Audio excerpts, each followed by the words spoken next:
Ladies and gentlemen, according to the Penang Institute, in its Economic and Development Report, Penang gained the fourth largest share of T20 households, trailing behind Selangor, Kuala Lumpur and Johor.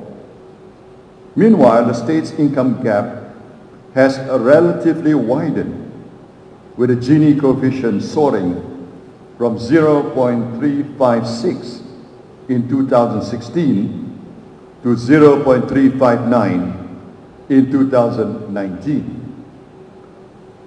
The disproportionate economic clout of those at the top has provided these individuals with a distorted influence on the country's political life and on its media, on what policies are pursued and whose interests end up being ignored. I find it quite unbelievable that many Chinese believe in the DAP propaganda, that I ever said, Apa Lagi Cina Mahu, just because DAP kept spreading a photo of a Malay newspaper front page with those words, and as it so happens, my photo was on that page too.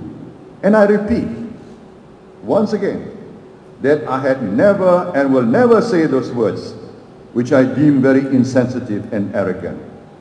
That is simply not Najib. I also find it disheartening that some quarters have claimed success to reduce the 95% of the state's debt. It was only made possible by the federal government. The water restructuring agreement during my time as Prime Minister was done when Putrajaya agreed to convert 655 million ringgit of existing debts to annual lease payments. We also agreed to give a 1.2 billion ringgit grant to the state government to expand the Mengkuang Dam, contrary to the claim that Putrajaya did not help Penang. Pakatan Harapan promised you that they will abolish all tolls, including the Penang Bridge, should they win GE 14. We are all aware this never happened, but Pakatan Harapan will now tell you to be grateful to them because they reduced the toll rates by 18% since the year 2020. But what they didn't tell you is that toll concessions was supposed to expire in the year 2038 or 18 years from the year 2020. In order to give you the 18% discount, what they did was they increased more than double the toll concession period from 18 years to more than 38 years to the end of the year 2058. Now, ladies and gentlemen, let us take our calculators.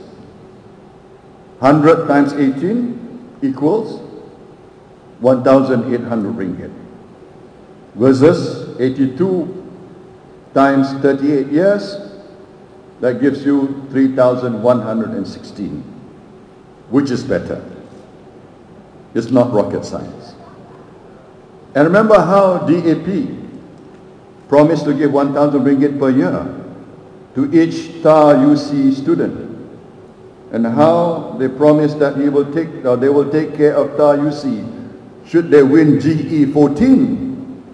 Well, not only did students not get 1,000 ringgit, but he delivered a mighty big slap to Chinese education when DAP cut down the 30 million to 50 million ringgit funding that the Barisan National Government gave TAR UC when I was PM to just 1 million ringgit per year.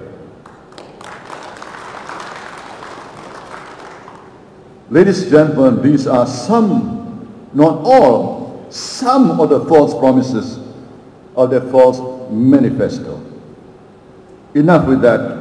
as I'm sure you are already well aware.